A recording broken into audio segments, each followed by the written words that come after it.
com a graça do nosso Senhor, nós estamos mais um sábado aqui de jejum para estar no propósito de crescimento espiritual, de intimidade com Deus, né? E é o sábado que nós separamos, né? Todo sábado nós separamos um momento para fazer esse jejum, né?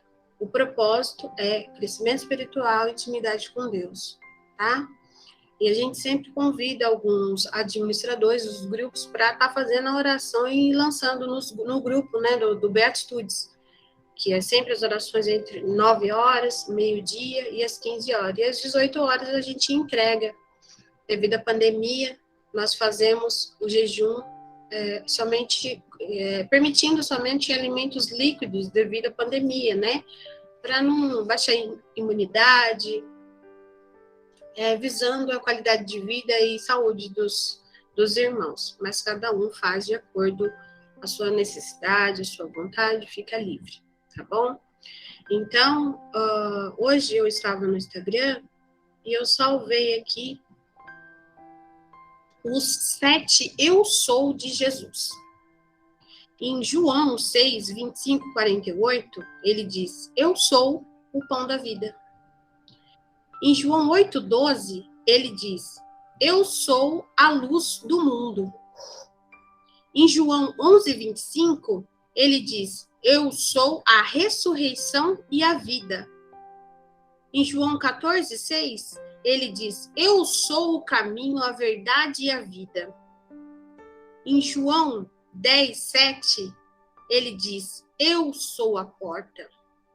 Em João 15, 1, 5, ele diz, eu sou a videira verdadeira.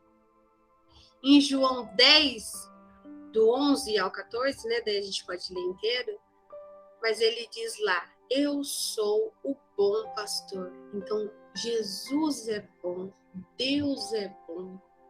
E Ele sim sabe nos amar. Ele sabe nos amar com os nossos defeitos, com as nossas imperfeições, com as nossas falhas, com tudo aquilo que há de ruim em nós, Ele ainda nos ama. E Ele diz, eu sou para você, eu sou um bom pastor. Amém?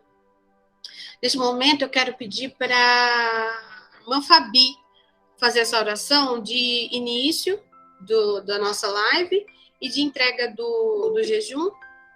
Tá, irmã Fabi? Pode ser? Estão me ouvindo? Estou ouvindo, sim. Tá bom. Dá certo. Graça e paz, Eliette, tudo bem? Eu e o microfone aqui. Graça e paz.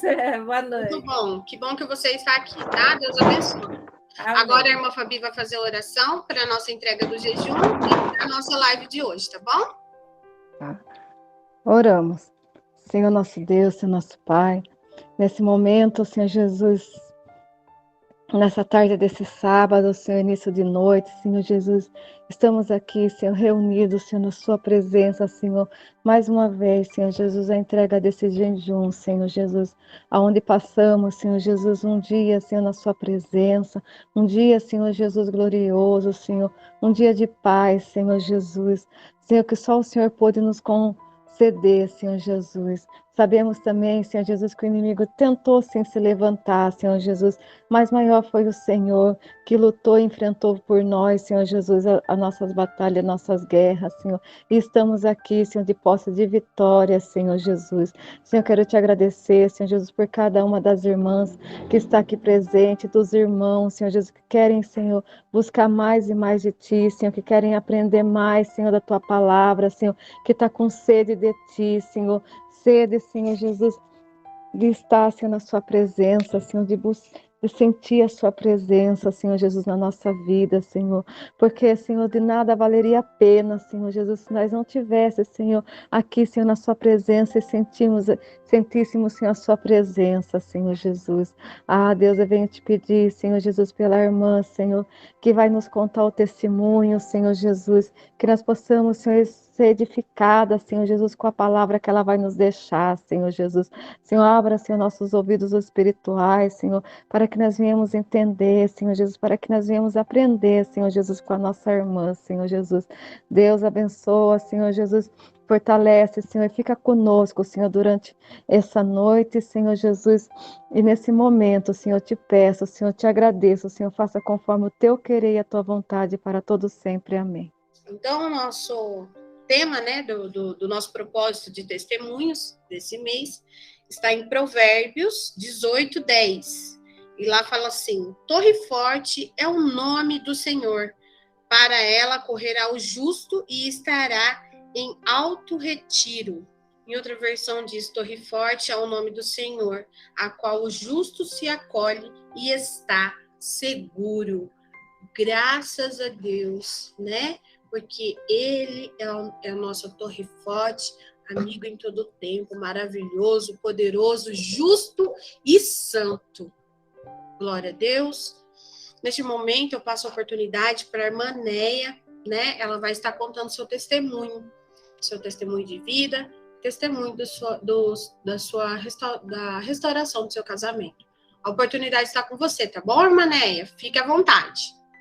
Antes de eu contar o que Deus fez na minha vida, eu quero ler com todos Salmo 46, e o número 1, que diz assim a palavra do Senhor: Deus é o nosso refúgio e fortaleza, socorro bem presente nas tribulações.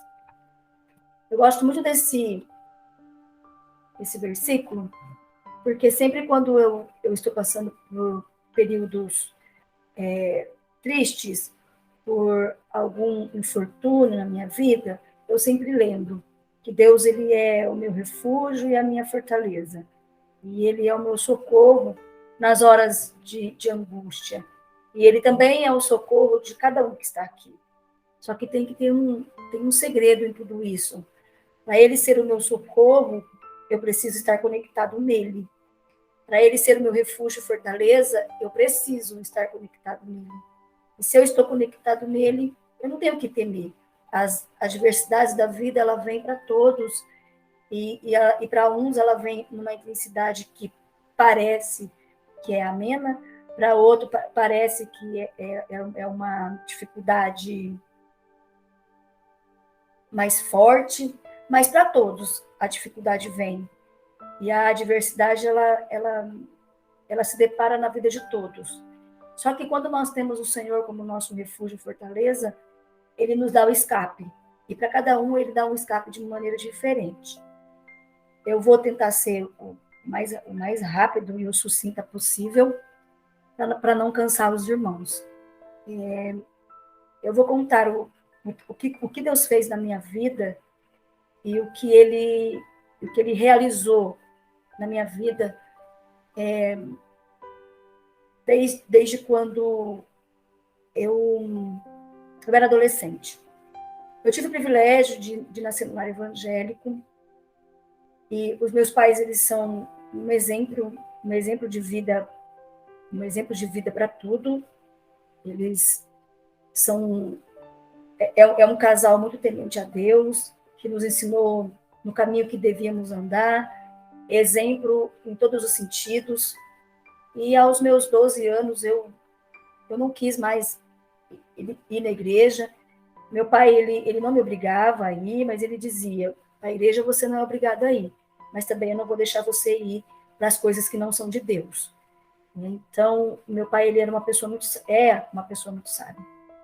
Então, com os 12 anos, eu ia na igreja, comecei a ir na igreja, daí então, por obrigação, não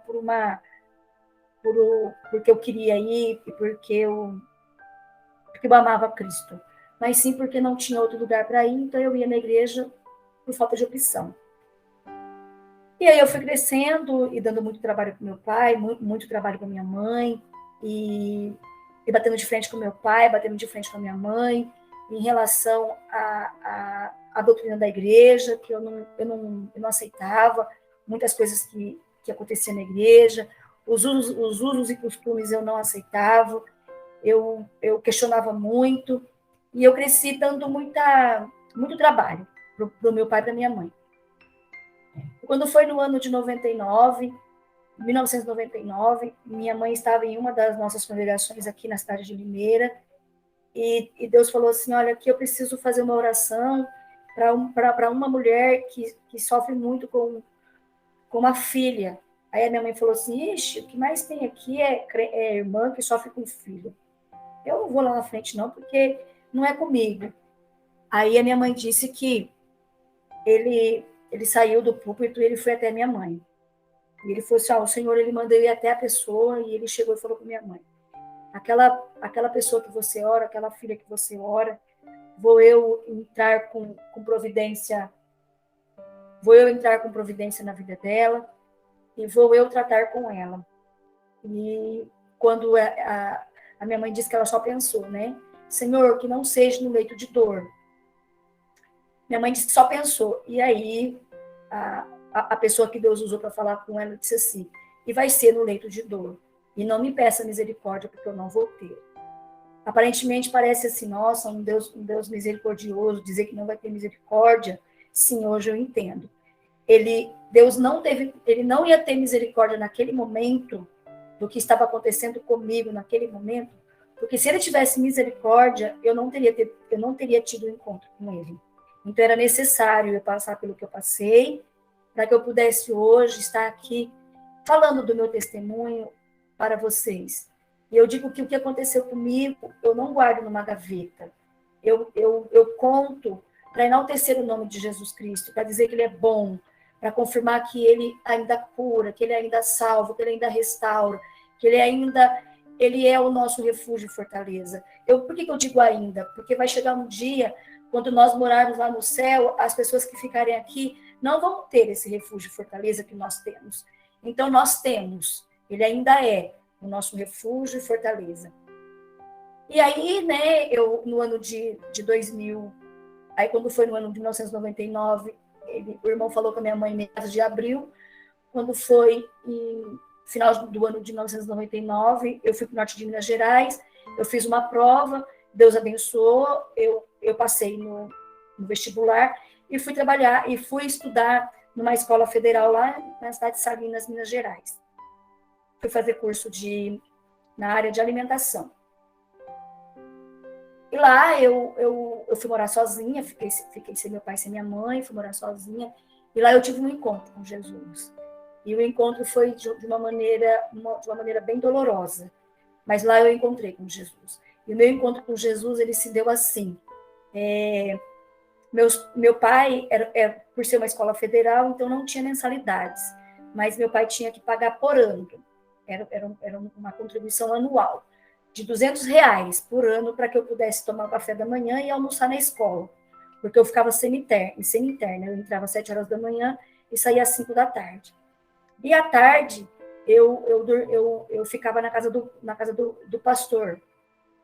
Eu morava na casa do pastor. Então, durante o dia eu ficava na escola e à noite eu ficava na casa do pastor. E ali eu pude ver o quanto que o pastor sofre. Porque, como eu disse, eu me revoltei contra a igreja, então eu falava muito mal de pastor, eu era contra os usos e costumes, contra a doutrina da igreja onde eu vou, eu sou assembleiana. Então, aí eu pude ver o quanto que um pastor sofre, o quanto que o pastor se compadece pelas ovelhas. Era de madrugada, o telefone tocava, o pastor saía para ir orar. Às vezes era para orar por um doente, outras vezes para expulsar demônio, outras vezes era para socorrer alguém que tinha se acidentado. Então, eu comecei a ver o quanto que o pastor sofre. E meu pai ele não mandava dinheiro para mim. Mas tudo isso foi permissão do Senhor Jesus. Meu pai depositava a quantia que precisava depositar na conta bancária da escola. Então, eu comecei no ano de 2000, eu comecei literalmente a passar fome. Por quê? A minha última refeição era às 3 horas da tarde, na escola onde eu estudava. E a próxima refeição que eu ia ter era só às 7 horas da manhã do outro dia. E o pastor viajava muito. Então, o pastor, ele nunca me perguntava, nem a esposa dele perguntava se eu estava precisando de alguma coisa. Porque eu entendo que foi tudo permissão do Senhor Jesus. E no ano de 2000, eu eliminei 15 quilos, porque eu ia de bicicleta. E eu não aguentei muito, não. quando foi meados de outubro do ano de 2000, eu falei para Jesus, Senhor, eu decido te aceitar. E eu aceitei Jesus sozinha. Era uma madrugada, em outubro de 2000, eu virei e falei assim, Senhor, e a minha testemunha, eu costumo dizer que foi Deus e a lua, porque pela festa da janela eu só enxergava a lua. E eu disse assim, Senhor, perdoa todos os meus pecados, perdoa tudo aquilo que eu fiz, não deixe eu olhar nem para a direita, nem para a esquerda, nem para A e nem para B. O senhor sabe que eu nasci num lar evangélico, eu já vi muita coisa errada dentro da igreja. Também não estou aqui para denegrir igreja nenhuma, porque nós somos seres humanos e igreja é lugar onde tem pessoas que erram. Hoje eu entendo isso. E aí, eu falei, Senhor, eu quero te aceitar. Mas não me deixa olhar nem para A e nem para B. Eu quero olhar só para o J, que é Jesus Cristo. E que eu nunca venha me desanimar por nada que aconteça nesse mundo, que eu seja fiel a Ti, enquanto eu viver. E aí eu aceitei Jesus, e aí para mim dormir, eu orava e falava, Senhor, me dê sono, porque a fome é muito, eu não consigo dormir. Aí o Senhor me dava sono e eu dormia. E aí isso perdurou até o final do ano, quando foi em 2001, em janeiro de 2001, eu estava aqui na cidade de Limeira, então eu fiz uma confissão de fé publicamente.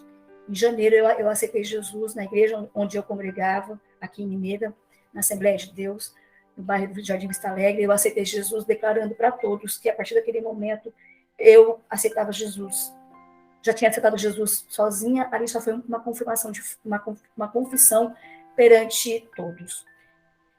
E eu me formei no ano de 2003, eu vim embora, cheguei aqui no ano de 2003, comecei a namorar com meu esposo, e em setembro de 2003, e em 2004 eu casei. E nesse período todo, a mão do Senhor, eu ainda não senti a mão do Senhor sobre mim. Eu só vou abrir um parênteses. De 2001, em 2002, dia 17 de janeiro de 2002, eu estava saindo da cidade de Salinas para fazer estágio na cidade de Montes Claros, numa curva chamada Curva da Morte. Eu sofri um acidente de trânsito, onde morreram várias pessoas, e uma mulher morreu sobre mim. E ali, na hora que eu acordei, eu estava com a minha fonte, com uma abertura, o meu tendão de Aquiles ele estava exposto, e na hora que eu acordei, eu tentava andar e não conseguia, porque o meu tendão de Aquiles estava exposto, então eu rastejava dentro do ônibus. E eu via muito queijo, muito requeijão, dinheiro, muito sangue. E aí eu tentava sair e eu não conseguia sair. Isso em 2002. Eu tentava sair e eu não conseguia sair. E eu tentava sair e não tinha para onde sair, porque da poltrona 19 para frente, a carreta estraçalhou. Então, quem estava da poltrona 19 para frente, não houve sobreviventes. E aí, tinha um sobrevivente, e eu falei assim para ele, nós estamos vivos? Ele falou, sim, nós estamos conversando. E aí, eu voltei, pedi socorro para ele, eles entraram, tiraram ele, e daí depois eles voltaram e me retiraram. Só que antes deles me retirar, o acidente foi dia 17 de janeiro, numa quinta-feira, estava chovendo muito. O acidente foi por volta do 12:30. Eu fui resgatada por volta das 14 horas. Parou de chover e o ônibus começou a enfumaçar, né? E as pessoas disseram assim, tira a sobrevivente porque o ônibus vai pegar fogo. O ônibus vai pegar fogo. E aí eu levantei o meu olho para o céu e falei, Senhor, me perdoa das vezes que eu queria andar de bicicleta. E eu falava assim que o Senhor não sabia de nada, que o Senhor não era igualitário, que aqui no estado de São Paulo chovia todos os dias, e no norte o povo na seca. Me perdoa, Senhor, mande chuva, porque eu não quero morrer nem afogada e nem queimada. E aí o Senhor na hora mandou chuva, e eu fui resgatada, e eu fui resgatada, fui levada para uma cidade próxima chamada Francisco Sá, ali eu recebi os primeiros socorros, não tinha nada, roubaram tudo que eu tinha no acidente, roubaram tudo, mas o Senhor, ele foi o meu socorro bem presente. O policial que me resgatou, ele conhecia alguns irmãos que também eram assembleianos, e eles providenciaram tudo para mim. Tudo que uma mulher precisa, eles providenciaram, porque eu fiquei sem nada. E Deus, ele foi meu socorro bem, bem presente naquele acidente. Aí, quando foi 2003, eu retornei para Limeira. Em setembro, eu comecei a namorar com meu esposo. Em 2004, eu casei. Aí, eu casei, e aí começou o meu sofrimento. Às vezes, a gente acha que a profecia que Deus fala, ela demora para acontecer. Mas Deus, ele... Tem profecias que acontecem imediatamente. Deus fala, acontece no outro dia ou na mesma hora. Tem profecias que levam 20 anos. Tem profecias que levam 30 anos. E tem profecias que a pessoa não vê em vida. Ele não vê em vida. Ele só vai saber quando ele chegar lá na glória. Os que ficarem aqui que vão ver acontecer o que Deus prometeu na vida dele. E aí, eu casei em janeiro de 2004. Dia 17 de janeiro de 2004, no mesmo dia que foi o acidente, 2 anos depois, eu casei. E não estou aqui denegrindo a imagem do meu marido, porque o que Deus fez, ele restaurou a minha vida, restaurou a vida do meu marido, restaurou meu casamento, mas Deus, com tudo isso, ele queria me restaurar. Ele queria que eu dependesse somente dele, e não das pessoas. E quando eu casei, o meu esposo, ele não me falou que ele tinha um filho. Não que eu seja contra, eu não sou contra. Mas eu casei sem saber que meu filho ele era pai. E eu fui morar na casa da minha sogra quando eu casei, e a mãe do filho do meu esposo era minha vizinha. Então, eu comecei a sofrer muito. Eu comecei a sofrer tanto fisicamente quanto psicologicamente. Meu esposo batia muito em mim, ele me agredia muito porque eu não podia sair para fora de casa. Porque se eu saísse, ele tinha medo da mulher contar para ele, ou contar para mim que ela tinha um filho com ele. Porque ela foi contar para o meu esposo que o filho era dele na semana do nosso casamento. E o meu esposo não teve coragem de contar a verdade para mim. Então, eu sofri muito, eu apanhava muito do meu esposo, ele batia muito na minha cabeça. Eu sofri traumatismo craniano, ele quebrou meu braço. Eu fiquei 7 dias internada com traumatismo craniano. O médico, ele queria abrir a cabeça para poder tirar o trauma, mas aí ele retirou com seringas mesmo. E eu sofri muito. Só que alguém pode perguntar, mas por que você passou por tudo isso? Deus, ele tem maneiras de trabalhar com cada pessoa diferente. E comigo, a maneira que Deus teve para trabalhar comigo foi dessa maneira. Aí eu comecei a orar mais ainda. E eu fiquei mais crente. Eu comecei a falar assim, Senhor, quem escolheu para casar com ele fui eu. Então, Senhor, o Senhor não tem culpa nenhuma da minha escolha. Eu escolhi casar com ele. Mas, Senhor, eu te amo, independente do que está acontecendo comigo. Mas eu preciso do Senhor. Ou esse homem, ele é endemoniado, ou esse homem, ele tem um problema mental, ou esse homem tem algum pecado escondido. Seja o que for, Senhor, me revela. E me dê força para não deixar de amá-lo, para não guardar ódio dele, porque eu posso perder minha salvação se eu sentir mágoa dele. E foram 2 anos apanhando. Quando foi em 2006, o Senhor me revelou. Ninguém contou para mim. Deus me revelou que ele tinha um filho. E aí eu pude entender tudo. Aí eu pude entender o porquê que eu apanhava, o porquê que eu sofria. E eu pude entender. Só que eu entendi tudo, mas 1 ano depois, em 2007, a pressão foi muito grande e o psiquiatra fala que foi um desligamento que o meu cérebro deu para o meu corpo descansar. Em 2017, 1 ano depois que Deus me revelou, em 2007, 1 ano depois que Jesus me revelou tudo, eu acordei e eu não sabia quem era meu marido. Eu olhava para ele e não sabia quem era ele. Eu não sabia onde eu estava, eu não sabia quem eu era.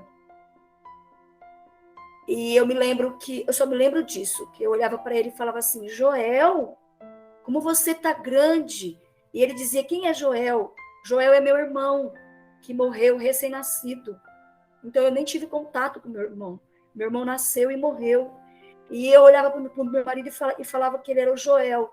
Só que eu não tive contato com meu irmão. Quando meu irmão nasceu, eu tinha 6 anos. Eu lembro do meu irmão, mas no caixão. Porque ele nasceu, viveu 1 hora e morreu. E aí meu esposo ligou para minha mãe. Aí a minha mãe falou assim, ó, corre para o psiquiatra, porque ela está tendo os mesmos sintomas que eu tive quando eu perdi a memória, quando eu fui internada. Quando eu fui internada no hospital psiquiátrico, corre para o psiquiatra. Aí ele me levou para o psiquiatra, e o psiquiatra, eu tive regressão de memória, perda de memória, depressão profunda, e levou 4 anos para que eu fosse curada. E o meu esposo, ele aguentou ficar comigo apenas 3 anos. Em 2010, ele pediu separação. E o meu esposo se separou de mim. E eu fiquei sozinha. Sozinha, humanamente falando. Mas Deus foi o meu socorro bem presente. Ele estava comigo em todos os momentos. Aí ele me entregou na casa da minha mãe. Aí você pode perguntar, mas como que você lembra de tudo isso, se você falou que você perdeu a memória? Os remédios que eu tomava, 6 comprimidos custavam R$1.000 naquela época. Eles me davam momentos de lucidez. Era para que eu pudesse hoje contar o que Deus fez na minha vida. E não contar o que alguém me falava, mas contar o que Deus realmente fez na minha vida. E aí o meu esposo, nós se separamos judicialmente, e eu sofri muito. Eu chorava muito. Porque é horrível você ser abandonada. É horrível você se separar. É horrível. Você se sente a pior mulher do mundo. Você se sente um desprezo muito grande. Você se sente muito mal. Você se sente como se você não tivesse nenhum valor. Mas, para Deus, pode o homem te abandonar, pode a mulher te abandonar, pode tua mãe te abandonar, seus familiares te abandonar, mas para Deus, você tem valor. E eu sabia que eu estava passando por tudo aquilo, porque Deus tinha falado que ele ia tratar comigo. Eu sabia. E sabe o que eu dizia para ele? Eu dizia assim: Senhor, me dê força, Senhor, para nessa colheita que eu estou colhendo agora, me dê força para que eu não murmure, para que no futuro eu não venha colher a murmuração que eu estou fazendo hoje, mas me dê força para colher essa colheita que não está sendo fácil, mas me dê força para te glorificar. E aí, nós nos separamos. Eu hoje peso 60 quilos. Eu fiquei com 39 quilos, 40 quilos no máximo. A regressão de memória foi tão forte que eu não sabia mais comer. Eu não sabia comer, eu não sabia andar. Então, a minha mãe, ela literalmente, ela abria a minha boca e jogava comida, para que eu pudesse ter algum alimento. Porque meu esposo, quando se separou de mim, ele me levou e deixou na casa dos meus pais. E eu me lembro que a minha mãe levantava a minha mão e falava assim para mim: eu vou fazer igual Arão fazia com Moisés. Eu vou te ajudar a orar, eu vou levantar a tua mão. Levanta a mão para o céu e peça para Deus aquilo que você deseja. E eu levantava as mãos para os céus e falava: Senhor, tenha misericórdia de mim. Tira essa dor que eu sinto, porque a depressão dói muito. Eu me emociono de saber que hoje eu sou uma pessoa feliz. Deus me devolveu a felicidade. A depressão dói muito. E eu sentia uma dor muito grande nessa região do estômago. Eu vou um pouquinho para trás para mostrar. Nessa região, eu sentia uma dor muito grande, uma dor que me consumia. Eu não sentia alegria. E eu tentei muitas vezes tirar minha vida. Porque eu não queria morrer. Eu queria que aquela dor fosse embora. E uma voz dizia no meu ouvido: fura Minha mãe era costureira na época, hoje ela não costura mais. Pega a tesoura da sua mãe e dá uma tesourada, que a dor vai acabar, e você não vai para o inferno, porque você está louca. A palavra de Deus diz que até os loucos acharão o caminho que leva a Cristo. E a outra voz dizia, não faça isso, eu estou aqui com você. Era uma perturbação muito grande, era uma perturbação mental muito grande. E aí minha mãe me levou no psiquiatra porque eu fiquei 17 dias sem dormir. Eu corria para dar esses 4 anos, porque eu fiquei 4 anos ruim. Eu corria e gritava a noite inteirinha. E o dia, tá doendo demais, mãe, tá doendo demais, por favor, me ajuda, tira essa dor de mim. Aí eu me lembro perfeitamente. Em uma quinta-feira, eu falei, pessoal, me leva numa igreja evangélica, porque se vocês não me levarem para uma igreja, eu vou morrer. Eu não aguento mais, a dor é muito forte. Por favor, me socorre. E aí a minha família me levou. Me levaram em uma das igrejas onde nós congregamos, no Templo Central. E toda quinta-feira tem culto da vitória. E eu cheguei dentro da igreja, eu corria. Literalmente, eu corria dentro da igreja. Porque a angústia era muito grande e eu não conseguia ficar parada. E aí eu me lembro que o pastor veio e falou para minhas irmãs, leve ela embora. Ele orou por mim. Leva ela embora, pega um balde de água, coloca os pés dela até o joelho, tem que ser um balde alto, que você vai encher o balde de água, e ela vai colocar os pés dentro, mas a água tem que vir até o joelho dela. E vocês vão dar uma maçã para ela, que ela vai dormir. Hoje eu pergunto para ele, ele fala, irmã, eu não sei porque que Deus mandou falar isso. Deus mandou falar e eu falei. Eu não sei o significado disso. Eu só sei que as minhas irmãs fizeram. E as minhas irmãs dizem que eu desacordei. Eu dormi e eu durmo até hoje. A angústia Deus não tirou naquele dia, mas o sono ele me deu. Por que ele não tirou a angústia naquele dia? Porque tinha mais um trabalhar que ele precisava fazer comigo. E aí ele falou para mim literalmente, peça perdão para todas as pessoas que você fez mal, que eu vou te curar.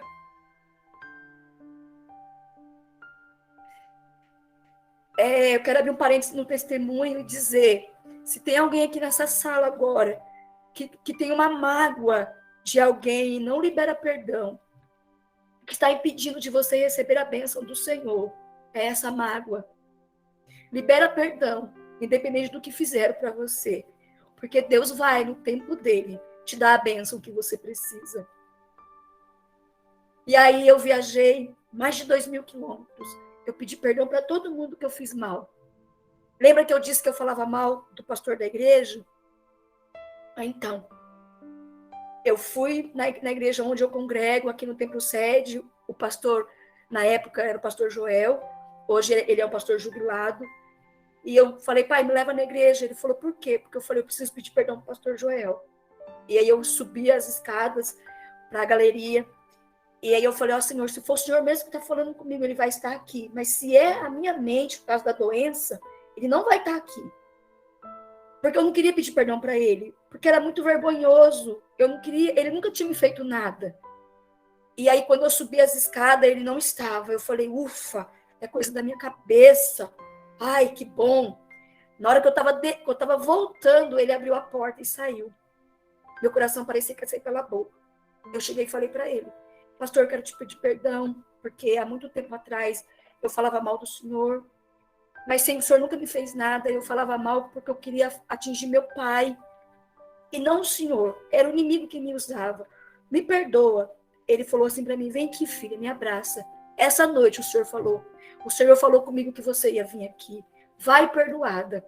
Eu desci as escadas que nem parecia escada, parecia rampa. Parecia rampa. De tanta vergonha que eu sentia.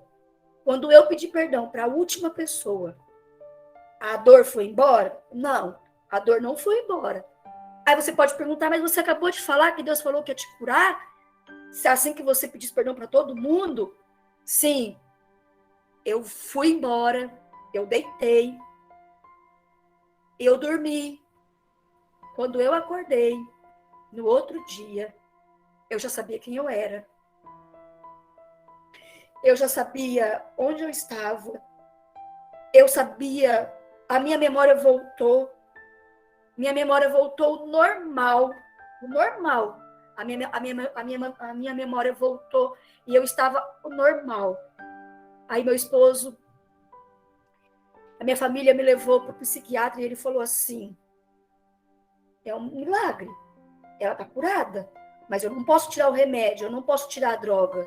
Eu vou ter que tirar a droga paulatinamente, porque senão ela pode ter vários problemas. E assim ele fez, ele foi tirando os medicamentos paulatinamente. E lembra que eu disse para vocês que eu perdi a memória em 2007? Em 2010, meu esposo se separou de mim. E Jesus me curou 4 anos depois. Em 2011, Jesus me curou. Da mesma maneira que eu fiquei doente, Jesus me curou. E o meu esposo, quando nós se separamos, o meu esposo, eu disse assim para ele, mesmo que eu estava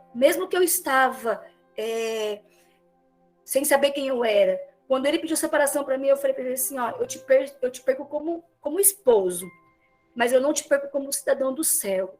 Eu sei que você vai sair daqui e que você vai ir para o mundo, mas eu vou orar todas as noites. Dentro das minhas limitações, eu vou orar. E você não vai ser feliz no mundo. Você só vai ser feliz se você estiver com Jesus. E meu esposo conta que quando ele saía, que ele ia para as baladas, que ele saía, que ele ia curtir o mundo, quando ele chegava nos lugares que ele ia ter contato físico com alguma mulher, ou então quando ele estava na balada, ele conta que o rosto de todo mundo era o meu.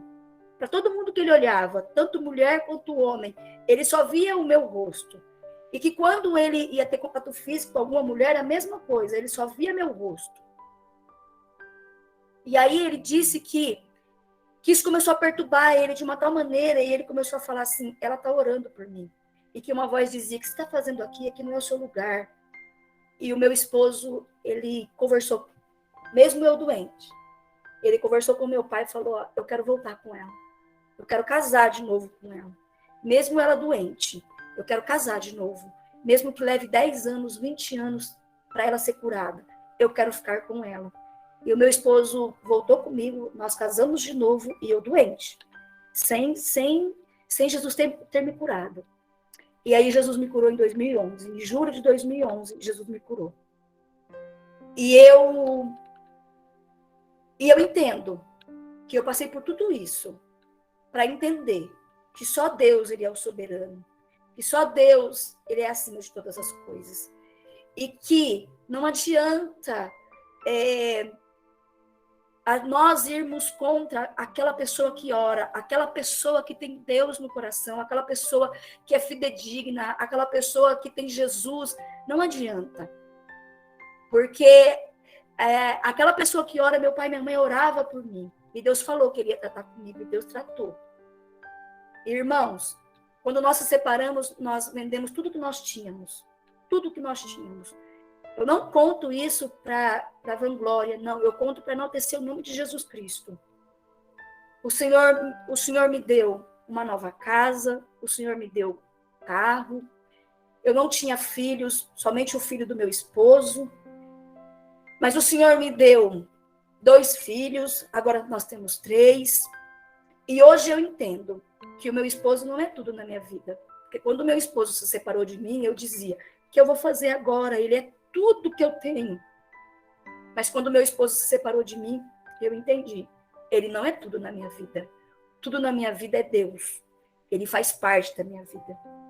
Os meus filhos não é tudo na minha vida. Os meus filhos faz parte da minha vida. Deus é tudo na minha vida. Deus é tudo. Porque se eu ficar com os meus filhos e abandonar Jesus, eu não tenho nada. Mas se Jesus levar os meus filhos e eu ter Jesus, eu tenho tudo, porque ele me sustenta. Ele é o meu socorro, bem presente nos momentos da angústia. E para provar que Jesus me curou, eu saí o concurso público aqui na cidade onde eu moro, para fiscal de merenda escolar. Jesus me curou em julho. O concurso público saiu em setembro, para a prova ser feita em setembro de 2011. Para provar que Jesus me curou. Meu esposo fez a inscrição para mim e falou, faz a prova, porque você vai ser aprovada. Irmãos, literalmente, era como se eu estivesse estudando. A hora que eu peguei a prova, era como se eu estivesse na sala de aula. Eu lembrava de tudo que os professores haviam dito para mim. E a doença veio depois que eu já havia me formado. E o Senhor, ele restaurou a minha saúde de uma tal maneira, e a minha memória de uma tal maneira, que eu lembrava de tudo. E eu fui aprovada, em 12º lugar. E no ano posterior, em 2012, dia 20 de maio de 2012, eu fui convocada. E vai fazer 10 anos que eu sou funcionária pública na área de fiscal de merenda escolar. Porque eu já era funcionária pública numa outra área. Eu era monitora, eu ingressei como monitora. E vai fazer 10 anos. Agora, eu fui convocada dia 20 de maio e assumi dia 4 de junho de 2012. Então, 4 de junho faz 10 anos que eu sou fiscal de merenda escolar. Então, tudo isso eu conto para dizer que Deus, ele é soberano sobre todas as coisas. Independente do que você esteja passando, se é na área conjugal, se é na área financeira, se é familiar, se é na área trabalhista, qual seja a área que você está, dificuldade que você está enfrentando, Deus é o teu socorro, bem presente no momento de angústia, mas você precisa estar conectado somente com Ele, para que Ele seja esse socorro bem presente, porque a alegria do Senhor é a nossa força. Então, quando eu alegro o coração do Senhor, Ele me dá a força para vencer as dificuldades do dia a dia. E aí, depois que o Senhor me curou, o Senhor me deu o privilégio de fazer mais um curso. Eu sou teóloga, aí eu fiz teologia, faculdade de teologia. Fiz faculdade de pedagogia, eu sou pedagoga. E é tudo para a honra e glória do Senhor Jesus. E eu estou terminando a minha 3ª pós. Tudo que o Senhor tem dado. Então, o Senhor devolveu a minha memória. E Ele deu tudo em dobro. E Ele devolveu a minha alegria. O que eu imaginava que eu nunca mais fosse sentir. Ele devolveu a minha alegria. E eu quero dizer para cada um que está aqui. E qual é a imagem que eu tenho de igreja hoje? Antes eu falava assim que igreja só tinha pessoas que queriam roubar o nosso dinheiro, que no caso eram os pastores, e que a igreja só tinha pessoas que mentiam, adúlteros, pessoas mentirosas, porque eu tive o privilégio de nascer no lar evangélico, então eu já vi de tudo de errado dentro da igreja. Mas depois que eu fiquei doente, depois que Jesus me curou, qual é a minha visão de igreja? A igreja eu vejo como um hospital. Por que como um hospital? Lá onde tem pessoas que precisam ser curadas. Lá é onde precisa ter... Lá tem mentirosos? Tem. Mas Jesus veio para os mentirosos. Então, eu que estou lá, que percebo que aquela irmã mente, eu tenho que orar por ela, para que ela pare de mentir. Lá tem adúlteros? Tem. Mas o que eu tenho que fazer? Eu tenho que orar para aquela pessoa que adulterou. Porque eu vejo hoje a igreja não um lugar de pessoas perfeitas, mas um lugar de pessoas, seres humanos, que precisam de Deus, que precisam de cura em algumas áreas da vida.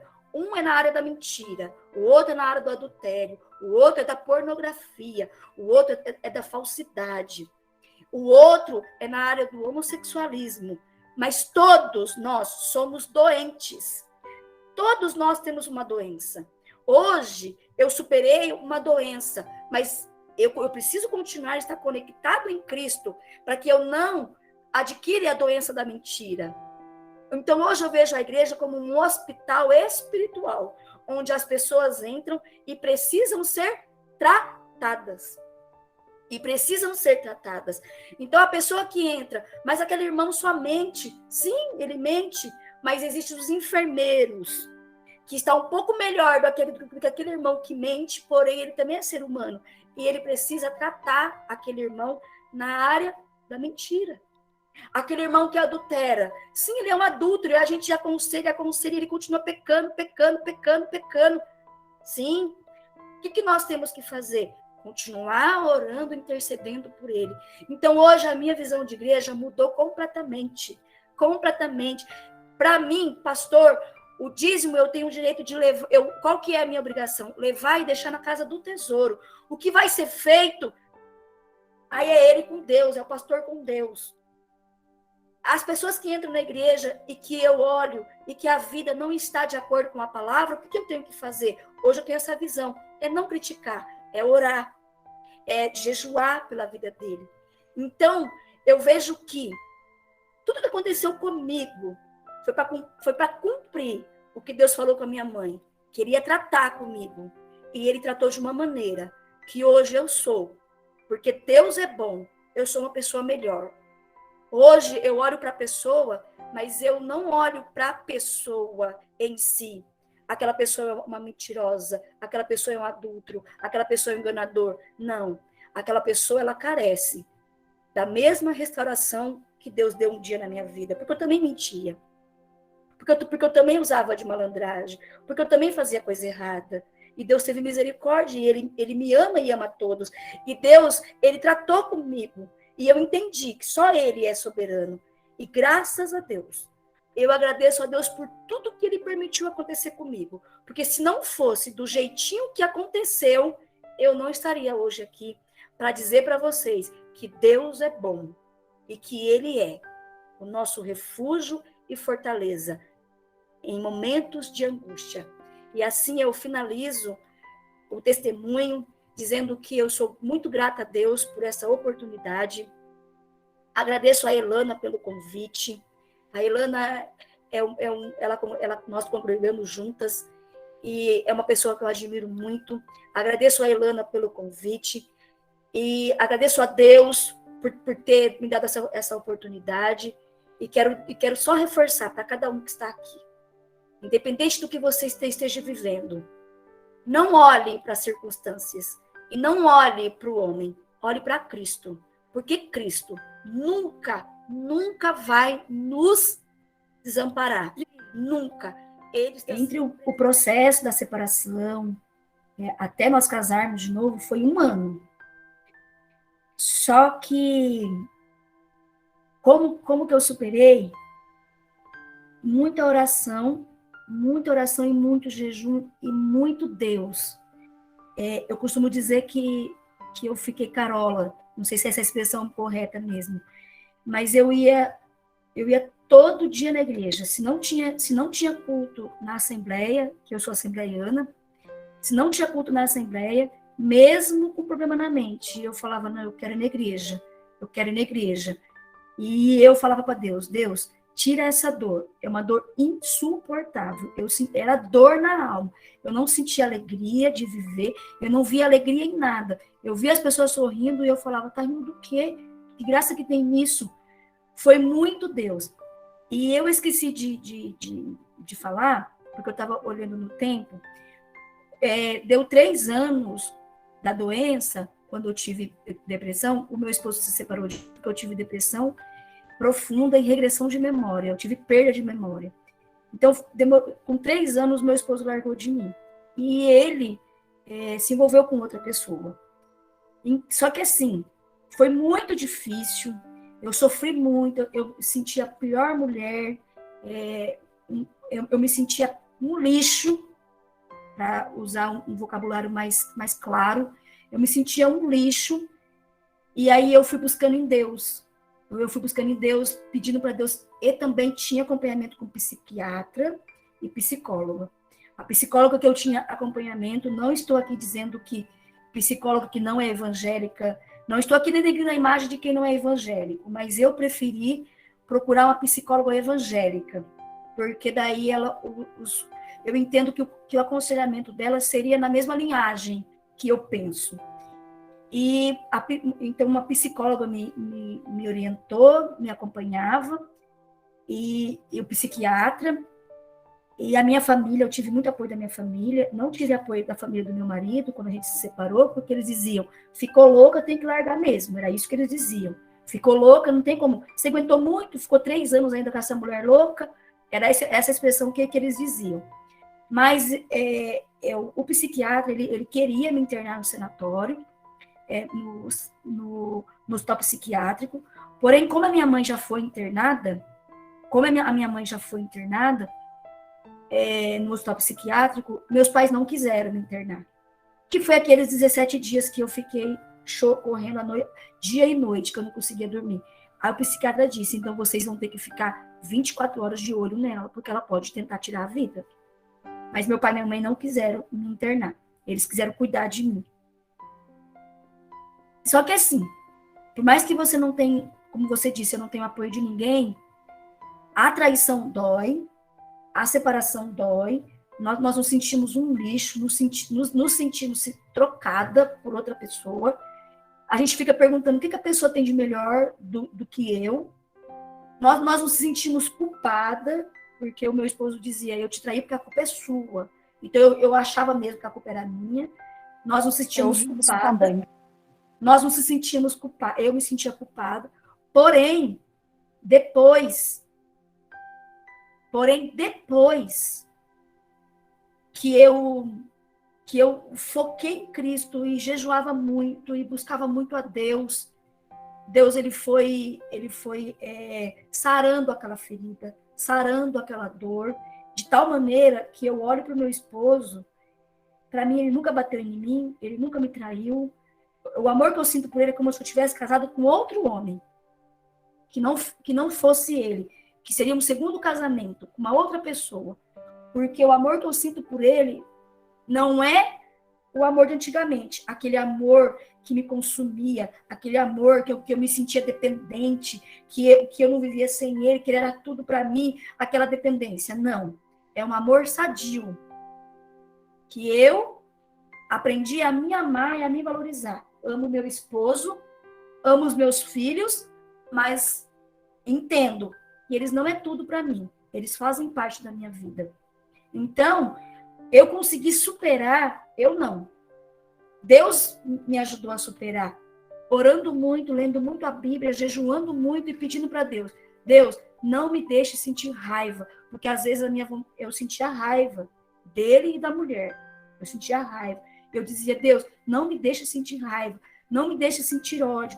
Por mais que eles fizeram tudo isso comigo, se eu sentir raiva e ódio, eu sei que se o Senhor voltar agora, eu não vou para o céu. E eu quero ir para o céu, então me dê força para sentir amor. E Deus colocou amor. E Deus colocou um amor sobrenatural, tanto para a mulher, quanto para com o meu esposo. Eu sinto um amor sobrenatural. Mas, irmã, o que eu tenho para dizer para a irmã? Por mais que a irmã não tenha ninguém para te amparar, mas Deus te ampara nessa noite. Deus, ele é o seu socorro bem presente, o amigo bem presente. Ele nunca vai desamparar você, nunca, nunca. Ele sempre vai estar perto. E olha, vou dizer para a irmã, comece a orar pelo teu marido, porque ele é teu. Comece a orar pelo teu marido e pelo amante.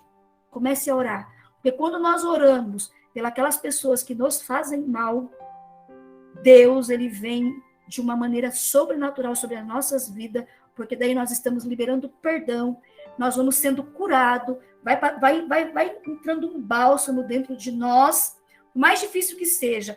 Você pode pensar assim, quando o pastor falou para mim, comece a orar. E eu dizia, eu vou orar? Se dentro de mim eu estou sentindo ódio, vai ser falso, vai ser mentiroso. Não, irmã, comece a orar e a profetizar e comece a pedir para Deus. Deus, o sentimento hoje é de ódio, mas eu sei que o Senhor vai trazer um sentimento de amor por eles. Me ajuda, Senhor, a sentir amor verdadeiro. Eu sei que hoje esse sentimento, eu estou orando por eles, mas é um sentimento de ódio. Mas me ajuda a sentir amor por eles. Comece a orar.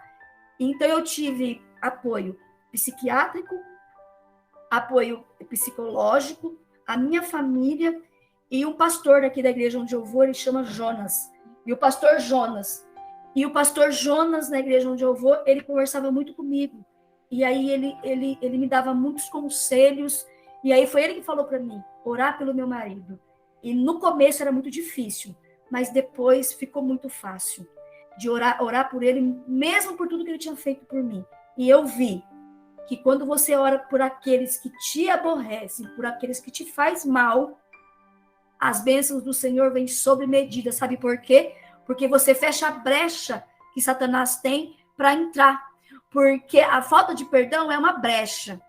E essa brecha, se você deixa aqui aberto, o inimigo ele tem vazão para entrar. Mas se você está orando, você fecha a brecha, então o inimigo não entra. E aí a vitória chega, porque chegou na minha vida e eu sei que vai chegar na vida de cada um que está aqui. Eu fiquei 4 anos doente.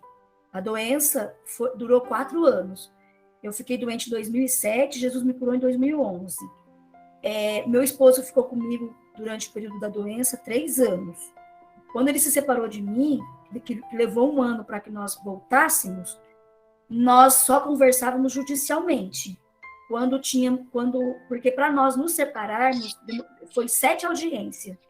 Porque quando chegava lá, eu perguntava para ele, você quer se separar dela?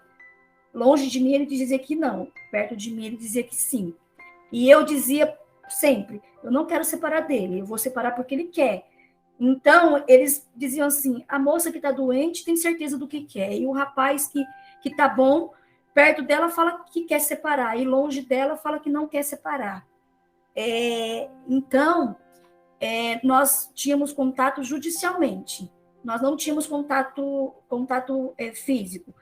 Assim, quando a gente se separou, eu fui 3 vezes atrás dele. Fugi da casa dos meus pais. Eu fugi, peguei um mototáxi e fui na casa dele, atrás dele.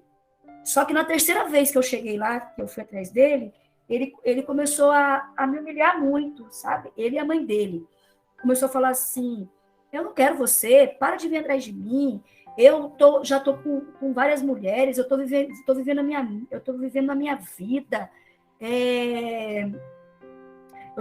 vida, eu estou curtindo, vai curtir também, como que você tá? Você acha que eu vou te querer? Olha, você tá um lixo. E a mãe dele começou a falar a mesma coisa, junto com ele. Aí eu olhei para a cara dele e falei assim para ele, olha, Marcelo, a partir de hoje, se o que Deus falou, não estou aqui dizendo que Deus não falou, mas se o que Deus falou for verdade, não estou dizendo que não era verdade, porque é a profecia que nós sabemos que não são verdadeiras, né? Então nós temos que ter cautela nisso também. Então eu disse assim, mas se a profecia for verdadeira, que eu não estou duvidando que seja, para nós voltarmos um dia e a nossa vida ser restaurada, conjugalmente falando, vai ser porque você vai atrás de mim. Olha para mim, eu nunca mais te procuro.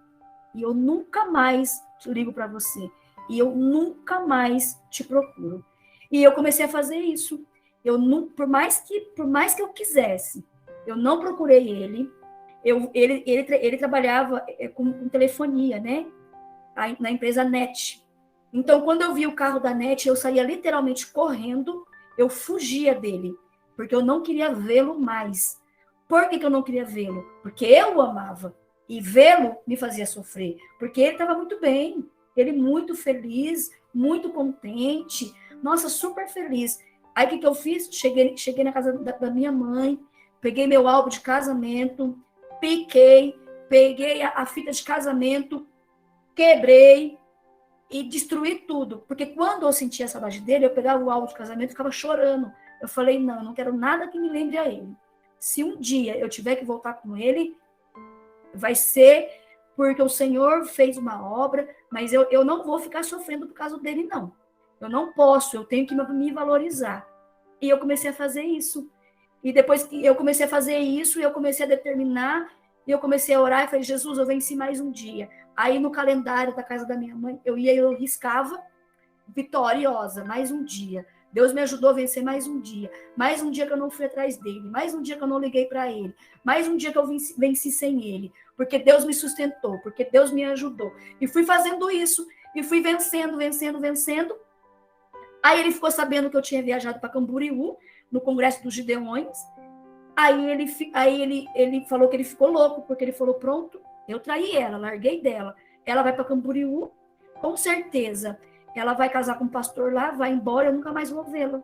Aí quando eu voltei de viagem de Camboriú, lá em Camboriú, Deus falou para mim que Deus ia restaurar meu casamento. Deus confirmou o que eu já havia dito. E aí, quando eu voltei de viagem, foi quando ele foi na casa do meu pai e falou que queria voltar comigo mesmo eu doente. Que demorasse o tempo que fosse, ele iria ficar comigo, mesmo doente. Aí nós não tínhamos mais nada, porque tinha vendido tudo. Ficamos na casa do meu pai, até Deus abrir as portas, e nós construímos uma nova casa. E Deus, ele é maravilhoso. Então, eu fiz, mas eu digo para vocês, e é fácil liberar perdão? Não, não é fácil. Humanamente falando, não é fácil. Mas se você pede para Deus te ajudar, ele vem, ele te ajuda e você libera perdão, que você fala, eu não acredito que eu consegui liberar perdão. Depois dessa terceira vez que eu fui atrás dele, eu continuei orando por ele e continuei orando por mim também. E, assim,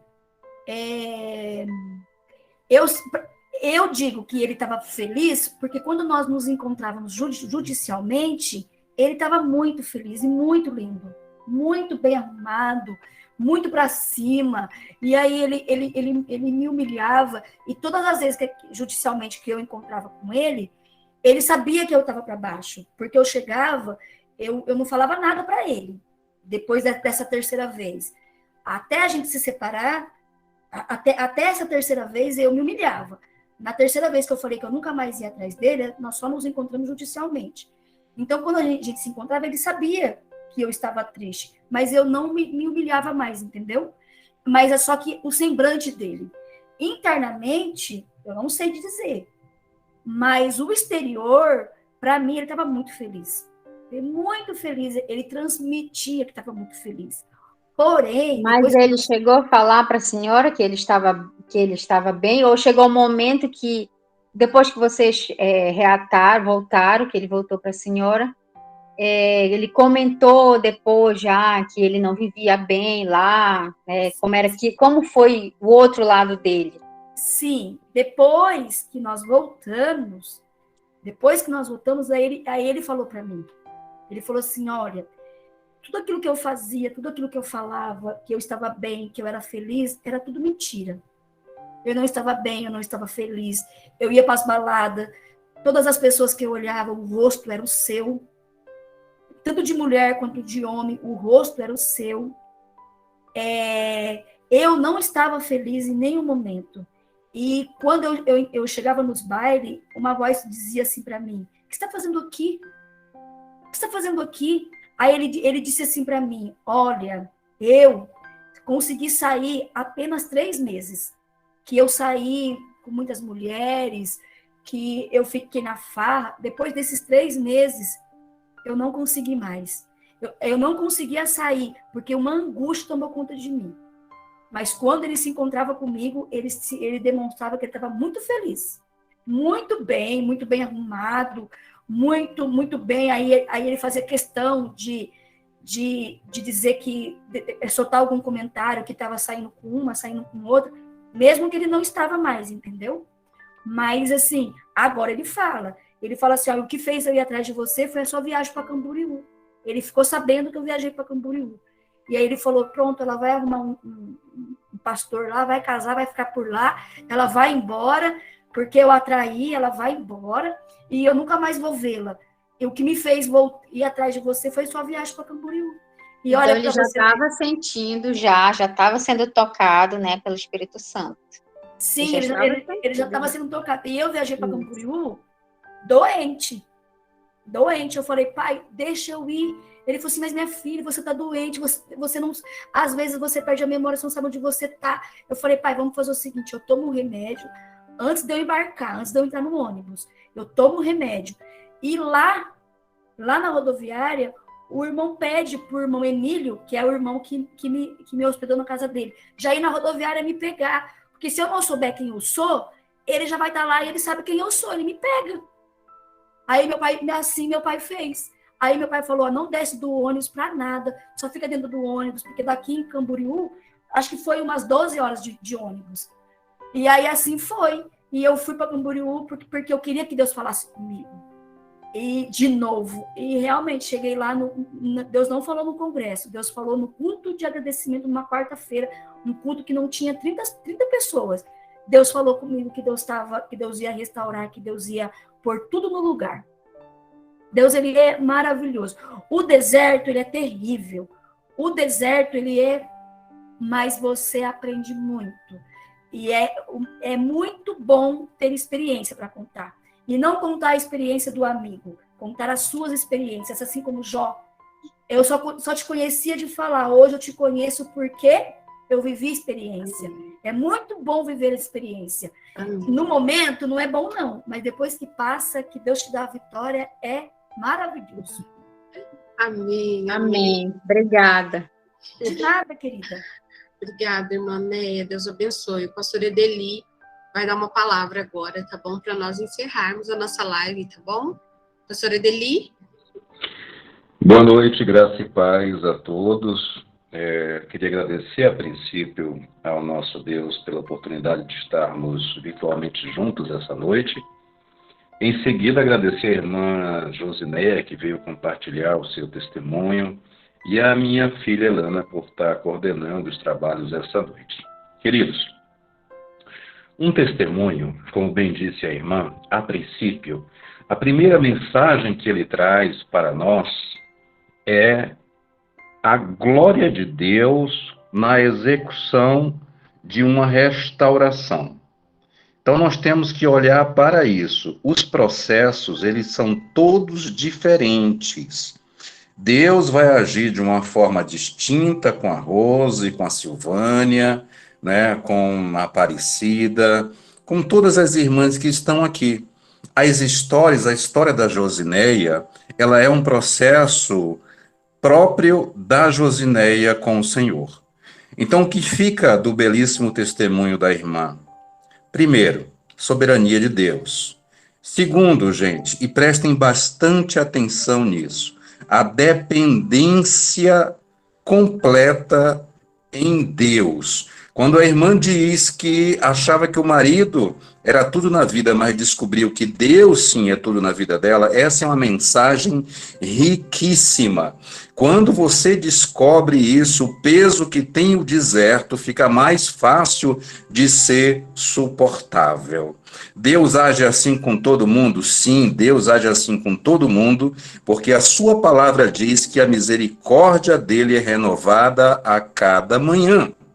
E é nessa misericórdia que cada um de vocês tem que se ater.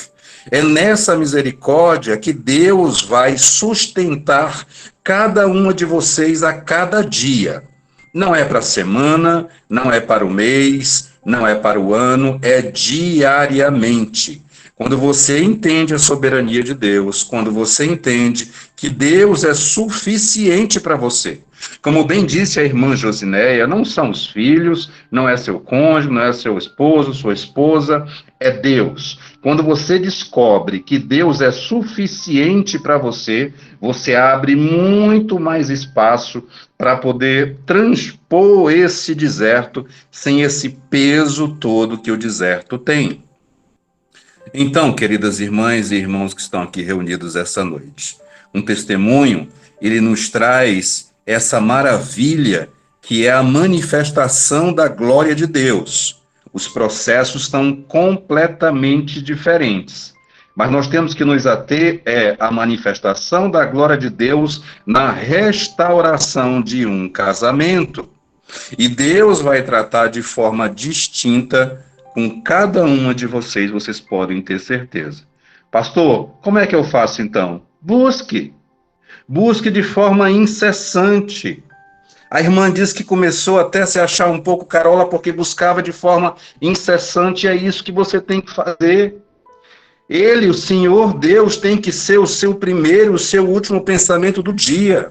Abre os teus olhos com um sentimento de gratidão e expresse essa gratidão ao Senhor. Se ajoelha na tua cama e diz: Senhor, te dou graça por mais esse dia, que seja feita a tua vontade, não a minha nesse dia, Senhor, porque eu sei que a tua vontade é boa, perfeita e agradável. Ao terminar o dia, como nosso Senhor Jesus Cristo recomendou, no silêncio do teu quarto também renda graças ao Senhor. Santo Deus, obrigado, Senhor. Obrigado por mais um dia. Obrigado pelo pão que o Senhor colocou à minha mesa. Obrigado pelo meu teto. Obrigado, Senhor, pelos meus filhos. Obrigado, Senhor, pelo meu cônjuge que hoje está distante. Mas eu, por fé, Senhor, já estou aqui me preparando para recebê-lo no dia de amanhã. Busque ao Senhor de forma incessante. Faça dele o seu foco, o seu objetivo, a sua meta. Busque de forma incessante. Esse é o caminho. Quero agradecer a cada um que esteve aqui. Mais uma vez agradecer a minha filha Lana, agradecer a irmã Josineia por compartilhar o seu testemunho. Que o bom Deus continue pousando a mão sobre o seu lar, sobre a sua vida, sobre a vida do seu esposo. Que o seu testemunho continue edificando por onde você passar, minha irmã. Que você continue sendo essa lamparina, continue sendo luz a iluminar o caminho de todos. Aos demais, faço o convite para que estejamos juntos aqui na próxima segunda-feira, às 21 horas. O calendário vai ser divulgado aí nos grupos, de quem será o preletor, qual será a mensagem. E nós temos um encontro marcado na próxima segunda-feira, às 21 horas, e mais uma live dos grupos Beatitudes. Que o Senhor possa abençoá-los. Amanhã, se você puder, não deixe de ir à sua igreja local. Se a sua igreja tem escola bíblica dominical, vá para a escola bíblica. Não deixe de querer aprender, de ter sede de conhecer mais do Senhor. Se você puder, tiver culto pela manhã, vá. Se tiver culto à tarde, vá. Busque ao Senhor, Ele precisa ser suficiente na sua vida. O salmista diz que muitos confiam em carros, outros em cavalo, mas nós confiamos no Senhor, porque é dele que vem o nosso socorro. Então continue crendo, que o mesmo Deus que agiu sobre a vida da irmã Josineia é o mesmo que pode e vai agir na vida de cada uma que está aqui presente. Que o Senhor possa abençoar todas um final de sábado com muita tranquilidade, com muita paz, e até a próxima oportunidade. Graça e paz a todos.